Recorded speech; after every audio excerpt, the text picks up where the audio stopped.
ሰላም ከመይ ተምሲ ክብራ ሰማዕትና ዝዓበይቲ ዜናታት ሃገራት ኖርዲክ ከምኡውን ኣገደስቲ ኣህጉራዊ ፍጻመታት እነቕርበሉ ሃርሜኒ ሚድያ እዩ።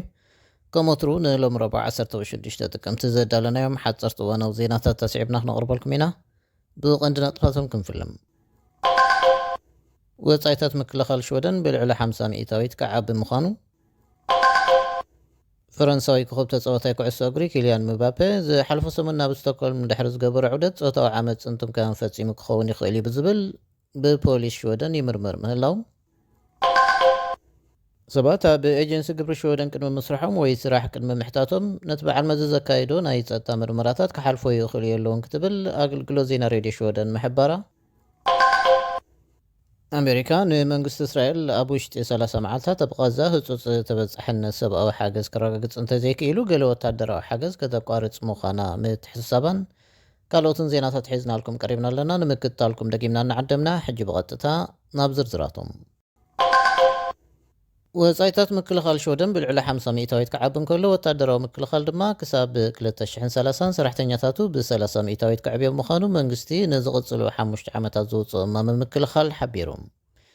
ሚኒስተር ምክልኻል ሽወደን ፖል ዮንሰን ትሕዝቶ ናይቲ እማሚ ኣብ ኣካላት ምክልኻል ጭዋዳ ዝውስኽ ምዃኑ ገሊጹሎም። ጆንሰን ሬድዮ ሽወደን ኣብ ዝሃቦ መግለፂ ኣተኩሮና ምዕባይ ዓቕሚ ምክልኻልና ኢሉሎም። ብኻልእ ዜና ብሰልፊ ዴሞክራትና ሽወደን ዝድገፍ መንግስቲ ኩሎም ሓተቲ ዕቑባ ብኤጀንሲ ስደተኛታት ኣብ ዝካየድ ፍሉይ መንበሪ ዕቑባ ክቕመጡ ከም ዝደሊ ገሊጹ። ሕጂ ከም ውፅኢት ናይቲ ብመንግስቲ ዝድገፍ ጽገና ሕጊ ዕቑባ ሽወደን ሓተቲ ዕቑባ ካብቲ ዝቕመጡሉ ራጃ ንኸይወፁ ዝሕግዝ ስርዓት ምስላጥ ዝብል ሓሳብ ኣቕሪቡሎም። ንሕክምና ሆስፒታል ወይ ኣብ ካልእ ከባቢ ሃገር ንዝርከቡ ስድራ ቤት ምብፃሕ ኣብዚ ሕጊ እትዋት ኣይኮኑን። ፈረንሳዊ ኮኸብ ተፃዋታይ ኩዕሶ እግሪ ኪልያን ምባፔ ዝሓለፈ ሰሙን ናብ ስቶክሆልም ድሕሪ ዝገበረ ዑደት ፆታዊ ዓመፅን ትምካያን ፈፂሙ ክኸውን ይኽእል እዩ ብዝብል ጠርጠራ ብፖሊስ ሽወደን ይምርመር ከም ዘሎ ጋዜጣ ኤክስፕረስን ሓቢራ። ኣጥቃዓይ ሮያል ማድሪድ ዝኾነ ምባፔ ኣብ ማዕከናት ዜና ዝጋዋሕ ዘሎ ክስታት ብምንጻግ ኣብ ኤክስ ኣብ ዝዘርግሖ ጽሑፍ ናይ ሓሶት ዜና እዩ ክብል ኣዋዲቑ ኣሎ። ነቲ ክስታት ዝምርምር ዘሎ ዓቃቢ ሕጊ ብ10 ጥቅምቲ ኣብ ማእከላይ ስቶክሆልም ኣብ ዝርከበ ሆቴል ገበን ከም ዝተፈጸመ ጥራይ ምርግጋፁ መልኪቱ መግለፂ ውፅኢ ኣሎ።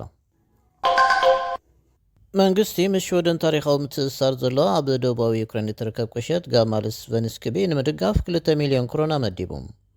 እቲ ገንዘብ ንክረምቲ ዝኸውን ህፁፅ ረድኤት ዝውዕል ኮይኑ ድሕሪ ኩናት እታ ዓዲ ከምኡውን ባህላዊ ወርሻ ብኸመይ ዳግማይ ክትህነፅ ከም እትኽእል ንምውጣን እውን ዝዓለመ እዩ። ሕጂ ኣብዚ ኢና ዘለና። እቲ ኩናት ምስ ተወድአ ግና ኣብ ዓድና ክንህሉ ምዃንና ንደቂ ዓዲ ንምርዳእ ዝውጥን ዝሕግዝ ይመስለኒ ክብል ፒተር ክታኑስ ካብቲ ነዊሕ እዋን ነቲ ዓዲ ዝድግፍ ዝነበረ ማሕበር ባህሊ ስቨንስክ ቢቦርና ኦን ዮትላንድ ገሊጹሎም። ሰባት ኣብ ኤጀንሲ ግብሪ ሽወደን ቅድሚ ምስራሖም ወይ ስራሕ ቅድሚ ምሕታቶም ነቲ በዓል መዚ በዓሉ ዘካየዱ ናይ ፀጥታ ምርመራታት ክሓልፍዎ ይኽእሉ የለውን ክትብል ኣገልግሎት ዜና ሬድዮ ሽወደን ሓቢራ።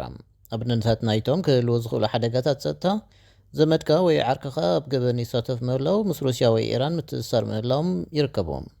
ሓላፊ ፀጥታ ናይቲ ትካል ዮሃን ቴል ከም ዝበሎ እንተኮይኑ እቲ በዓል መዚ ፀጥታዊ ገምጋማቱ ብምምሕያሽ ብዝተወደበ ገበን ወይ ብሓይልታት ወፃኢ ክምዝመዙ ዝኽእሉ ዝያዳ ተቐላዕነትን ድኽመታትን ከለሊ ኽኢሉ ኣሎ። ኣሜሪካ ንመንግስቲ እስራኤል ኣብ ውሽጢ 30 መዓልታት ኣብ ቃዛ ህፁፅ ዝተበፅሐነት ሰብኣዊ ሓገዝ ከረጋግፅ እንተዘይክኢሉ ገለ ወታደራዊ ሓገዝ ክተቋርፅ ምዃና ኣፍሊጣ። እዚ እስራኤል ዝፀዓነቶ ክባ ሰሜናዊ ቃዛ ክብቅዕ ዝፅውዕ ፅንክር ዝበለ ደብዳቤ ካብ ምምሕዳር ባይደን ንመዘኑ ቀዳማይ ሚኒስትር እስራኤል ቤንያሚን ናታንያሁ በፂሑሎም።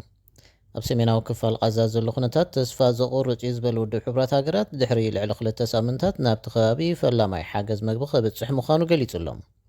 ኣስታት 400,000 ፍልስጤማውያን ኣብ ሰሜናዊ ክፋል ቃዛ ከም ዘለዉ ዝገለጸ ውድብ ሕቡራት ሃገራት ኣብ ዝሓለፈ መዓልታት ብደብዳብ እስራኤል ዝተፈጸመ መቕተልቲ ሲቪላውያን ኮኒኑሎም።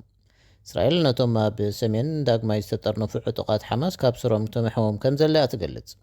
ብሰንኪቲ መጥቃዕቲ ዒላታት ማይ እንዳሕብስቲ ሕክምናዊ ነቑጣታትን መዕቆቢታትን ክዕፀው ምቅዳዶም ውድብ ሕቡራት ሃገራት ገሊጹሎም። እዚ እናኾነ ቀዳማይ ሚኒስትር ሊባኖስ ነቲ እስራኤል ኣብ ልዕሊ ንኣኼባ ባይቶም ምሕዳር ከተማ ኮነ ኢሉ ዕላማ ዝገበረ ኢሉ ዘጠቐሶ መጥቃዕቲ ብትሪ ኮኒንዎም።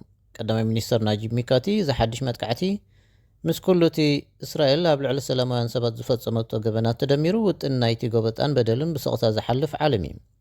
እስራኤል ትፍጽሞ በደላትን ገበናትን ክቕጽል ድማ የተባብዓሉ ኢሉ ብተወሳኺ ኩለን ሃገራት ዓለም ኣብ ልዕሊ ህዝቢ ሊባኖስ ዝፍጸም ዘሎ ቅልዕ ወራር ክዓግታ እንተዘይክኢለን ካብ ሕብራት ሃገራት ተኽስዶ ምባል ምሕታት ትርጉም የብሉን ክብል ገሊጹ ኣሎ። ምስ ሃርሜኒ ሚድያ ከም ዘለኹም ክቡራት ሰማዕትና ኣብ መወዳእታ ፕረዚደንት ኣሜሪካ ነበር ዶናልድ ትራምፕ ካብ ስልጣኑ ካብ ዝወርድ እንድሓር ምስ ፕረዚደንት ሩስያ ቭላድሚር ፑቲን ብቴሌፎን ተዘራሪቡ እንተኮይኑ ተሓቲቱ ክምልስ ከም ዘይደሊ ገሊጹ። ዝሓለፈ ሰሙን ብገዲም ሪፖርተር ዋተርጌት ቦብ ውድወርድ ዝተጻሕፈት ሓዳስ መጽሓፍ ከምኡ ከም ዝገበረ ዝገልጽ ጸብጻባት ሒዛ ድሕሪ ምውጻእ ብፍላይ እዚ ጉዳይ ኣዘራረቢ ኮይኑ ይቕጽል ኣሎ። ዋና ሰናድ ብሉምበርግ ኒውስ ዮን ሚክትለት ዋይት እቲ ወረ ሓቂ ድዩ ዝብል ሕቶ ንትራምፕ ምስ ኣቕረበሉ ምስ ፑቲን ኣዕሊለ እንተዝኸውን ከ ብልሑ እኳ እዩ ፑቲን 2,000 ኒውክሌራዊ ኣጽዋር ዝውንን ሰብ ምዃኑ ኣይንረስዕ ኢሉ። ዝኾነ ግና ንፑቲን ረኺቡ ድዩስ ኣይረኸቡን ቁርጽ ዝበለ መልሲ ክህብ ንዝቐረበሉ ሕቶ ርእይቶ ኣይህብን እየ ክብል መልሲ ይብሎ። እምበር ክቡራት ሰማዕትና ሎም ዝበልናዮም ዜናታት በዚ ፈጺምና ኣለና። ምሳና ብምጽናሕኩም ኣዚና እናመስገንና ብዚ ንሰናበተኩም ሰላም።